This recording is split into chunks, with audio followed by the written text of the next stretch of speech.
ठीक है, तो आज सबसे पहले हम लोग बेटा क्या करेंगे, रिवाइज करेंगे रोटेशनल मोशन वाले चैप्टर को। ठीक है, मोमेंट ऑफ इनर्शिया मैंने बताया हुआ था आपको। ठीक है, मोमेंट ऑफ इनर्शिया क्या होता है बेटा, it is the sum of product of all masses and square of perpendicular distance of masses from axis of rotation. ठीक है, is called your moment of inertia of rigid body. ये किसकी inertia है बेटा, this is inertia of rigid body. ठीक है, तो rigid body की मोमेंट ऑफ इनर्शिया आप लोगों ने जान ली है क्या होती है। ठीक है, फिर वैसे ही बेटा होता है क्या, पॉइंट मास। तो पॉइंट मास की मोमेंट ऑफ इनर्शिया भी आपने जान ली है।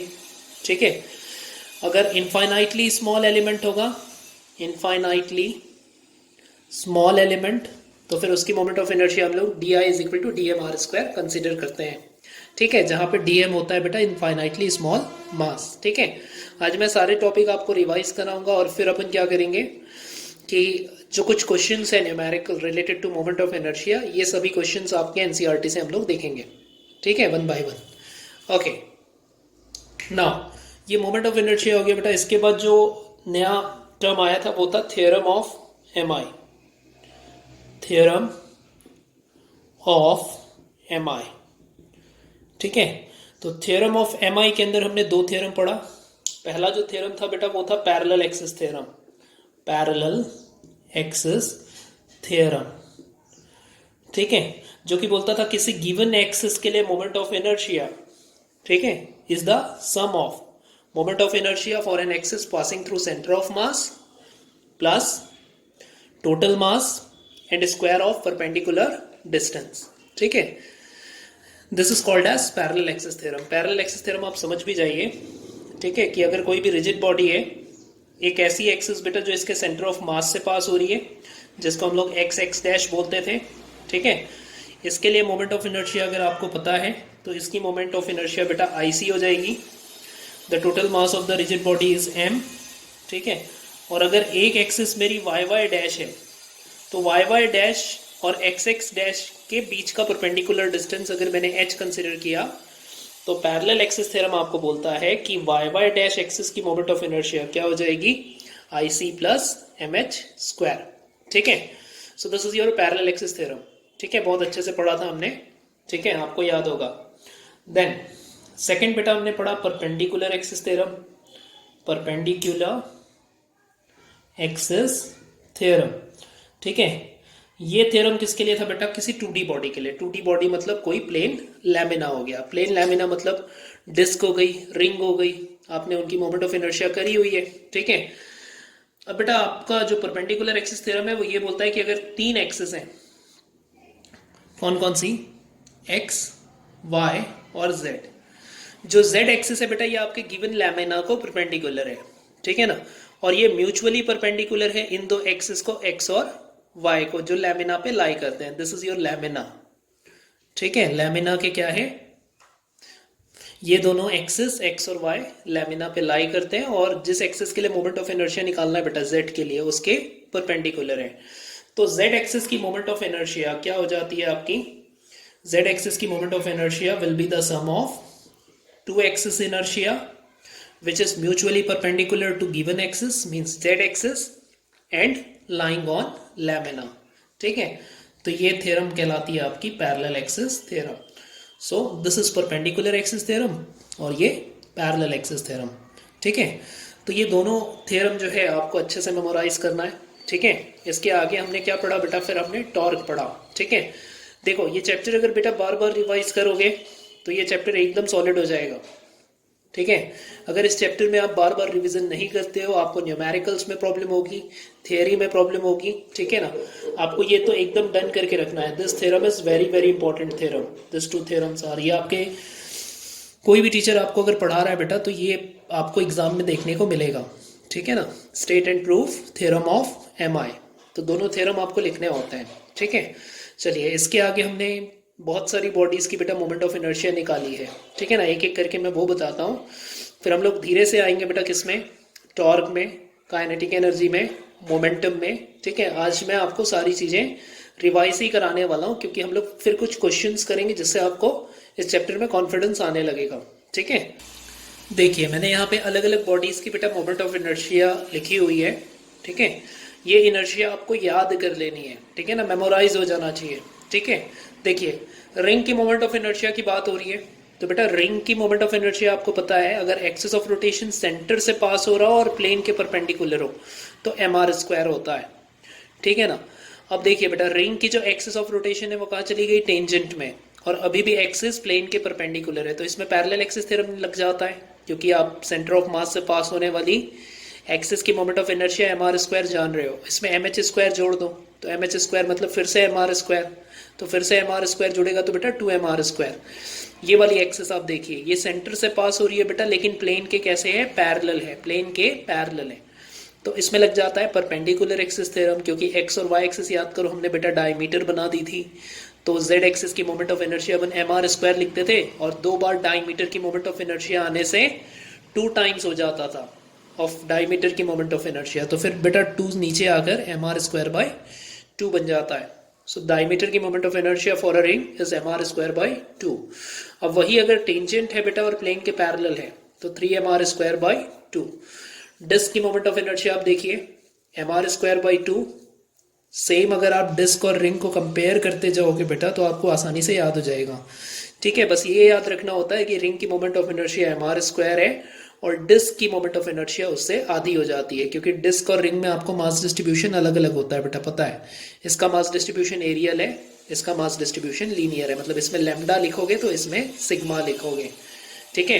And you know your lambda is m/2πr ring के लिए, और डिस्क के लिए बेटा सिग्मा होता है m/πr²। देखिए एरियल मास डेंसिटी और ऊपर वाला लीनियर मास डेंसिटी, ठीक है। अब सेम एक्सिस में पैरेलल एक्सिस थ्योरम लगाइए आप, टेंजेंट और parallel perpendicular to the plane of disc के लिए, ठीक है ना। तो mr²/2 में बेटा प्लस mr² करिए, तो हाफ और +1 क्या बन जाएगा, 1.5, सो 1.5 इज 3/2। फिर वो एक्सिस जो सेंटर से पास होती है और प्लेन के पैरेलल है उसके लिए आप परपेंडिकुलर एक्सिस थ्योरम लगा दो, तो mr²/4 हो जाएगा, मतलब जो भी z एक्सिस के लिए मोमेंट ऑफ इनर्शिया होता है बेटा वो दिख रहा है आपको mr²/2, और 2 टाइम्स डायमीटर के आने से एक्स्ट्रा 2 और आएगा अपॉन में, तो 2 × 2 4 हो जाएगा, ठीक है। अब इसमें फिर से पैरेलल एक्सिस थ्योरम लगाओ बेटा, mr²/4 में प्लस mr² करिए तो क्या मिलेगा आपको, 5mr²/4। रॉड की मोमेंट ऑफ इनर्शिया आप देख सकते हैं mr²/12, ठीक है ना, ये r नहीं l होना चाहिए, ठीक है। l is the length of the rod, l is the length of the rod. तो जब एक्सिस एंड से पास होता है बेटा इनर्शिया ज़्यादा होती है, उस केस में ml²/3, और जब सेंटर से पास हो रही हो तो ml²/12, ठीक है। फिर आगे चलते हैं तो बेटा आता है क्या आपका सिलेंडर। सिलेंडर की एक्सिस अगर कहाँ से पास हो रही है, ठीक है, हर सिलेंडर की एक एक्सिस होती है बेटा, देखिए this is axis of cylinder, तो एक्सिस ऑफ सिलेंडर को ही हमने क्या बना दिया है, एक्सिस ऑफ रोटेशन बना दिया है, ठीक है। अब आपको पता है बेटा सॉलिड सिलेंडर अगर है तो वो बहुत सारे डिस्क से बना होगा, और डिस्क के लिए ये वाला केस आप देखिए, ठीक है ना, ऐसे काफ़ी सारे अगर मैं डिस्क लगाते जाऊँ बेटा तो क्या जनरेट होगा, सॉलिड सिलेंडर। तो सॉलिड सिलेंडर की जो मोमेंट ऑफ इनर्शिया है वही होती है जो कि आपके सर्कुलर डिस्क के लिए होता है, बस ये है कि जो मास है बेटा वो ऐड होता जाएगा, इनर्शिया जो है moment of inertia different disc के लिए ऐड होती चली जाएगी, सो इट बिकम्स mr²/2। वहीं अगर सेंटर से पास होती हो बेटा और जो भी आप सिलेंडर की एक्सिस बोलते हैं उसके परपेंडिकुलर है, ठीक है। तो अब देखिए एक्सिस ऑफ रोटेशन डायमीटर होगा, रिंग के लिए तो डायमीटर होगा, अब थोड़ा सा इमेजिन करिए रिंग के लिए डायमीटर होगा एक्सिस ऑफ रोटेशन, तो डायमीटर के लिए डिस्क की मोमेंट ऑफ इनर्शिया लगाइए, ठीक है ना। डायमीटर के लिए डिस्क की मोमेंट ऑफ इनर्शिया देखिए mr²/4, ठीक है, प्लस बेटा रॉड के लिए आप लगाइए सेंटर से पास होने वाली एक्सिस की moment of inertia, so which is ml²/12। तो आपकी जो एडिटिव प्रॉपर्टी जो रखती है मोमेंट ऑफ इनर्शिया, उससे क्या हो जाएगा बेटा, दोनों एक्सिस के मोमेंट ऑफ इनर्शिया को आप ऐड कर देंगे, दैट मीन्स रॉड का और डिस्क का। वही काम आपको हॉलो वाले सिलेंडर में करना है। हॉलो वाले सिलेंडर की अगर axis of cylinder he axis of rotation है तो मोमेंट ऑफ इनर्शिया वही होगा जो रिंग की होती है, क्योंकि हॉलो सिलेंडर आप कैसे बनाएंगे बेटा, रिंग से, ठीक है। काफ़ी सारे रिंग को जमाते जाइए, ठीक है ना, वो बैंगल होते हैं ना, ठीक है ना, लेडीज़ों के पहनने के, ठीक है, बैंगल तो आप लोग भी पहनते होंगे लड़कियां, ठीक है। तो उसको कभी अगर आपने जमा हुआ देखा होगा बेटा तो बहुत सारे रिंग हैं, ठीक है, वो एक सिलेंडर को जनरेट कर लेते हैं। दैट मीन्स सिलेंडर की मोमेंट ऑफ इनर्शिया, ठीक है, एडिटिव प्रॉपर्टी लग जाएगी जो रिंग की मोमेंट ऑफ इनर्शिया होती है उसमें, और सारे मास अगर ऐड होते जाएंगे तो हमको फाइनली मिलेगा क्या बेटा, इनर्शिया वही मिलेगी, बस मास जो है वो सिलेंडर का मास आ जाएगा वहाँ पे। So it is mr²। ठीक है, अब वही काम अगर ट्रांसवर्सल एक्सिस हो, एक्सिस ऑफ रोटेशन कैसे हो बेटा, आपके सिलेंडर वाले एक्सिस के ट्रांसवर्स हो। ट्रांसवर्स मीन्स उसको परपेंडिकुलरली बाइसेक्ट करता हो। ठीक है, नाउ सी mr²/2 ये होता है डायमीटर के लिए मोमेंट ऑफ इनर्शिया रिंग की। ठीक है ना, इसमें ऐड हो जाएगा बेटा रॉड की moment of inertia when axis of rotation is passing through centre which is ml²/12। ठीक है, तो ये मोमेंट ऑफ इनर्शिया आपने सिलेंडर्स के लिए देख ली, रॉड के लिए देख ली, डिस्क के लिए देख लिया, रिंग के लिए देख लिया। अब बचा क्या बेटा, स्पीयर। तो जल्दी से मैं स्पीयर की भी मोमेंट ऑफ इनर्शिया आपको बताता हूँ। स्पीयर में भी दो टाइप के स्पीयर्स हैं, एक सॉलिड है और हॉलो है। ठीक है, तो जल्दी से हम लोग देखें स्पीयर की मोमेंट ऑफ इनर्शिया। चलिए, सॉलिड स्पीयर और हॉलो स्पीयर। बेटा देखिए, दो स्पीयर बने हुए दिख रहे। सॉलिड की मोमेंट ऑफ इनर्शिया मैंने बताया था बेटा कम होता है। देखिए 2/5 जो है वो स्मॉलर वैल्यू होगी एज कम्पेयर टू 2/3। 2/3 बड़ी वैल्यू होगी, 2/5 छोटी वैल्यू होगी। 2/5 आप सॉल्व कर सकते हो बेटा, इट इज 0.4। ठीक है ना, और 2/3 इज 0.6 के अप्रॉक्स मिलेगी आपको वैल्यू। ठीक है, तो 0.6 से 0.4 स्मॉलर है, यू नो। तो देखो आप मोमेंट ऑफ इनर्शिया बेटा अगर वही सॉलिड स्पीयर है सेम मास का, mass is m, radius is r, और वही अगर हॉलो स्पीयर है mass is m and radius is r, तो मोमेंट ऑफ इनर्शिया आपको कम मिल रही है। किसके लिए, सॉलिड स्पीयर के लिए। ठीक है ना, और हॉलो के लिए ज़्यादा है, क्योंकि फिर आपको मालूम है बेटा हॉलो में क्या होगी, मास डेंसिटी एरिया में होगी, सरफेस एरिया में, और सरफेस एरिया में अगर होगी तो मास डेंसिटी को आप m लिखकर 4πr², ये होता है सरफेस एरिया ऑफ स्पीयर। ठीक है ना, लेकिन बेटा सॉलिड स्पीयर में आपकी डेंसिटी कौन सी होगी, मास डेंसिटी वॉल्यूम में, क्योंकि जो मास है वो वॉल्यूम में डिस्ट्रीब्यूटेड होगा। और अगर आप सॉलिड स्पीयर की बात करेंगे तो वॉल्यूम में जो मास है, ठीक है, उसके लिए वॉल्यूम डेंसिटी अगर आप लिखेंगे तो लिखेंगे m/4/3πr²। ठीक है, तो बेटा दोनों में मास डेंसिटी का फर्क है। ठीक है ना, जिनकी वजह से दोनों की इनर्शिया जो है वो अलग अलग होती है। तो ये हो गई सॉलिड स्पीयर सिलेंडर, हमने सभी के मोमेंट ऑफ इनर्शिया की बात कर ली। ठीक है ना, एक और मैं बता देता हूँ बेटा आपको, रेक्टेंगुलर शीट की मोमेंट ऑफ इनर्शिया। ठीक है ना, अगर हम बात करते हैं किसकी, रेक्टेंगुलर शीट की मोमेंट ऑफ इनर्शिया। ठीक है, अगर मेरे पास बेटा एक रेक्टेंगुलर शीट है, ठीक, जिसकी लेंथ आप मान लीजिए b है और विड्थ जो है वो a है, ब्रेथ जो है वो a है।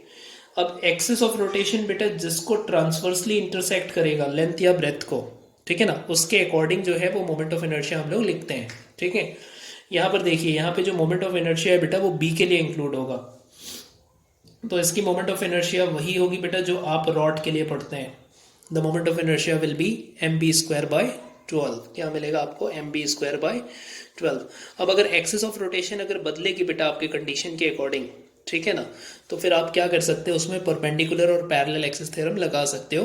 क्योंकि एक बात आपको मालूम है कि जो रेक्टेंगुलर शीट है वो प्लेन लैमिना है, तो इसमें परपेंडिकुलर एक्सिस थ्योरम भी लग जाता है। अगर बेटा एक्सिस ऑफ रोटेशन किसको बाइसेक्ट कर रहा होता, ब्रेथ को, तो फिर आपकी मोमेंट ऑफ इनर्शिया होती ट्रांसवर्सली, अगर ए बाइसेक्ट हो रही होती तो ma²/12। ठीक है, अब आप चाहें तो बेटा इस एक्सिस के लिए भी मोमेंट ऑफ इनर्शिया लगा सकते हो। ठीक है, क्योंकि इसको z एक्सिस बोल देंगे और ये दोनों एक्सिस x और y बन जाएगी। तो परपेंडिकुलर एक्सिस थ्योरम की हेल्प से आप iz को भी निकाल सकते हो simply by adding the moment of inertia for x and y axis. x और y एक्सिस की मोमेंट ऑफ इनर्शिया आप देख पा रहे हैं। ठीक है, y के लिए दिख रहा है mb²/12 और x के लिए क्या दिख रहा है बेटा, ma²/12। ये लगाकर आप दोनों वैल्यूज़ को ऐड कर देंगे तो 1/12 आपका कॉमन हो जाएगा। ठीक है ना, m भी कॉमन हो जाएगा, अंदर क्या बचेगा, m/12 कॉमन हो जाएगा तो a² + b²। This is the moment of inertia for this z axis. ठीक है, तो इस तरीके से कई मोमेंट ऑफ इनर्शिया होते हैं बेटा, और कई सारे शेप्स हैं। ठीक है ना, कोन है, ठीक है, लेकिन मैक्सिमम जो आपके सिलेबस में है और जो आपसे पूछा जाता है और जिनकी आपको ज़रूरत पड़ेगी वो सारी मोमेंट ऑफ इनर्शिया हमने देख लिया है। आपको स्पीयर, सिलेंडर, रिंग, डिस्क, इनका एकदम बाई हार्ट कर लेना है जो भी मोमेंट ऑफ इनर्शिया है वो। ठीक है, चलिए तो फिर आगे चलते हैं हम। और इसके बाद आपने पढ़ा है बेटा क्या, रेडियस ऑफ गायरेशन। ठीक है ना, रेडियस ऑफ गायरेशन को भी सुनिए, ये भी क्या होता है। ठीक है, देखिए रेडियस ऑफ गायरेशन हम बोलते थे बेटा कि अगर कोई रिजिड बॉडी है, ठीक है ना, तो उसकी इनर्शिया को हम लोग पॉइंट मास की इनर्शिया से इक्वेट करते हैं। किससे? पॉइंट मास की इनर्शिया से इक्वेट करते हैं। मतलब अगर पूरे का पूरा मास बेटा रिजिड बॉडी पे रखा हुआ है m, तो उसे हटाकर हम क्या कंसिडर करते हैं, एक पॉइंट मास। अब वो पॉइंट मास कितने डिस्टेंस पे कंसिडर करते हैं बेटा, k। और k की एक प्रॉपर्टी होती है कि k जो है वो रेडियस ऑफ गायरेशन कहलाएगा, और इस डिस्टेंस पे जो पॉइंट मास रखा हुआ है उसकी मोमेंट ऑफ इनर्शिया वही होगी बेटा जो रिजिड मास की इनर्शिया है। कहने का मतलब ये है कि हम रिजिड बॉडी को रिप्लेस करते हैं किससे, एक पॉइंट मास से, और उस डिस्टेंस को मेजर करते हैं कि जिस डिस्टेंस पे अगर वो पॉइंट मास रखा जाए तो उसकी इनर्शिया रिजिड बॉडी के इनर्शिया के सेम हो जाए। ठीक है ना, एक बार फिर से देखिए, हम रिजिड बॉडी को हटाकर बेटा एक पॉइंट मास कंसिडर करते हैं सेम मास का। ठीक है, जिसे अगर रेडियस ऑफ गायरेशन की डिस्टेंस पे रखी जाए तो उस पॉइंट मास की इनर्शिया सेम हो जाएगी जो रिजिड मास की इनर्शिया होती है। ठीक है, अब अगर बेटा आप रिजिड बॉडी की इनर्शिया और पॉइंट मास की इनर्शिया को इक्वेट करेंगे तो k का फॉर्मूला क्या निकल के आता है, your k will be plus minus root over I by m। ये निकालना होता है रेडियस ऑफ गायरेशन को निकालने का फॉर्मूला। ठीक है, यहाँ पे मैंने कुछ एग्जांपल दिए हैं। देखिए, आपने रिंग का रेडियस ऑफ गायरेशन निकाला तो रिंग की रेडियस ऑफ गायरेशन आपको प्लस माइनस आर मिलती है, क्योंकि आप देख पा रहे हो बेटा रिंग की मोमेंट ऑफ इनर्शिया आप इस एक्सिस के लिए जानते हो जो सेंटर से पास हो रही है और प्लेन के परपेंडिकुलर हो, क्या होती है, एम आर स्क्वायर। तो एम के स्क्वायर एम आर स्क्वायर से इक्वेट किया मैंने, के क्या मिलेगा आपको, प्लस माइनस आर। ठीक है, दूसरे एग्जाम्पल में देखिए, एम के स्क्वायर को बेटा हमने फिर किससे इक्वेट किया, किससे इक्वेट किया हमने, एम के स्क्वायर को रिंग के लिए एक्सिस ऑफ रोटेशन पास हो रही है डायमीटर से, और रिंग के लिए अगर एक्सिस ऑफ रोटेशन डायमीटर से पास हो रही है तो moment of inertia M R square by 2 होता है। आप इसको सॉल्व करेंगे बेटा, के क्या निकल के आएगा, plus minus R by root 2। एक और एग्जांपल ले लिया है मैंने, हॉलो सिलेंडर। हॉलो सिलेंडर की एक्सिस से अगर एक्सिस ऑफ रोटेशन पास हो रहा है तो भी आप जानते हैं बेटा क्या होता है, तो आपकी मोमेंट ऑफ इनर्शिया क्या होती है, M R square. Hollow cylinder के लिए, हॉलो सिलेंडर की इनर्शिया तो वही थी जो रिंग की थी, याद होगी आपको। ठीक है ना, तो के क्या बन के आएगा, प्लस माइनस आर। तो इस तरीके से बेटा हम किसी भी बॉडी के रेडियस ऑफ गायरेशन को कैलकुलेट कर सकते हैं। रेडियस ऑफ गायरेशन का इंपॉर्टेंस क्या था, याद होगा आपको, ये मास डिस्ट्रीब्यूशन को बताता है। जिसकी गायरेशन ज़्यादा है बेटा उसके लिए mass distribution axis of rotation से ज़्यादा दूर पे है। ठीक है, और जिसकी गायरेशन कम आ रही है, जैसे आप देखिए इसकी गायरेशन बेटा कम आ रही है, this is R by root two, root two is 1.414, तो आर डिवाइड हो रही है बेटा किससे, 1.414 से, और यहाँ आर डिवाइड हो रहा है 1 से। तो जब आर डिवाइड 1 से होगा तो वैल्यू बड़ी है, तो देखिए गायरेशन इसके लिए बड़ा है इस एक्सिस के लिए, तो इस एक्सिस की इनर्शिया आपको ज़्यादा दिख रही है, बट इसके लिए गायरेशन कम हो गया है, तो इसके लिए मोमेंट ऑफ इनर्शिया भी कम हो गई है। तो गायरेशन का यही तो इंपॉर्टेंस था, ये एक्सिस ऑफ रोटेशन से मास डिस्ट्रीब्यूशन को बताता है, और एज वेल एज क्या बताता है, ये मोमेंट ऑफ इनर्शिया को। ठीक है, चलिए तो ये गायरेशन हो गया। इसके आगे हमने जो पढ़ा था वो देखें। चलिए, तो रेडियस ऑफ गायरेशन के आगे बेटा आपने पढ़ा टॉर्क। ठीक है ना, टॉर्क मैंने बताया था आपको, ठीक है ना, जब इसको क्वेश्चंस में निकालेंगे ना बेटा तो अलग ही मजा आएगा। ठीक है, टॉर्क एक्चुअल में क्या होता है, torque is the product of force and displacement. Actual में ये जो पूरा टर्म है ये कहलाता है बेटा क्या, मोमेंट, इसको हम लोग बोलते हैं मोमेंट ऑफ फोर्स। फोर्स की जो मोमेंट होती है, ठीक है ना, या फिर इन शॉर्ट इसको अपन टर्निंग इफेक्ट बोल देते हैं। फोर्स का जो टर्निंग इफेक्ट है बेटा वही मोमेंट कहलाता है आपका। ठीक है ना, तो moment of force is called as torque. ठीक है ना, फोर्स से जो टर्निंग इफेक्ट बनेगा बेटा, टर्निंग इफेक्ट, वो टॉर्क है। ठीक है, देखिए ये अगर आपकी बॉडी है और ये बेटा एक्सिस ऑफ रोटेशन है, ठीक है, ये वो लाइन है जिसके अलोंग फोर्स लग रहा है, ये वो जो लाइन है ये उसके अलोंग फोर्स लग रहा है, और मान लेते हैं कि ये परपेंडिकुलर डिस्टेंस है आपके फोर्स और एक्सिस ऑफ रोटेशन के बीच में। तो इस रिजिड बॉडी का जो टर्क होगा बेटा वो एफ डॉट आर होता है, आर परपेंडिकुलर। ठीक है, मैंने आपको आगे बताया था आर परपेंडिकुलर जो है वो कन्वर्ट हो जाता है बेटा पोजीशन वेक्टर के टर्म्स में साइन थीटा में, जहाँ पे थीटा पोजीशन वेक्टर और फोर्स के बीच का एंगल होता है, ठीक है ना। तो फाइनली जो टॉर्क है वो क्या लिखा जाता है आपका, R cross F, means position vector और फोर्स के क्रॉस प्रोडक्ट को हम लोग क्या बोलते हैं बेटा, टॉर्क, ठीक है।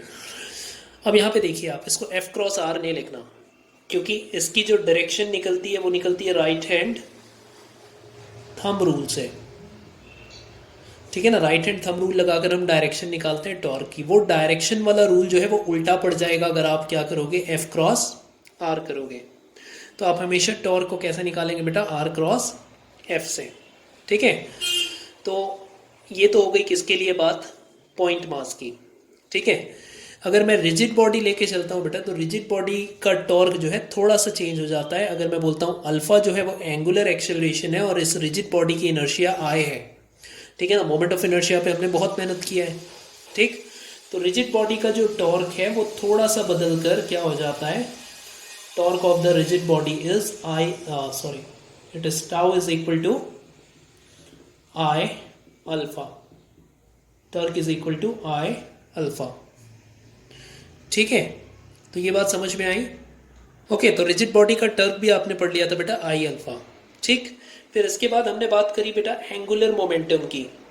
एंगुलर मोमेंटम, एंगुलर मोमेंटम क्या होता है आपका, एंगुलर मोमेंटम अगर मैं पॉइंट मास की बात करता हूँ बेटा तो डिफरेंट होगा, और रिजिड बॉडी की हम लोग बात करते हैं तो डिफरेंट होगा। एक्चुअल में आप मोमेंट ऑफ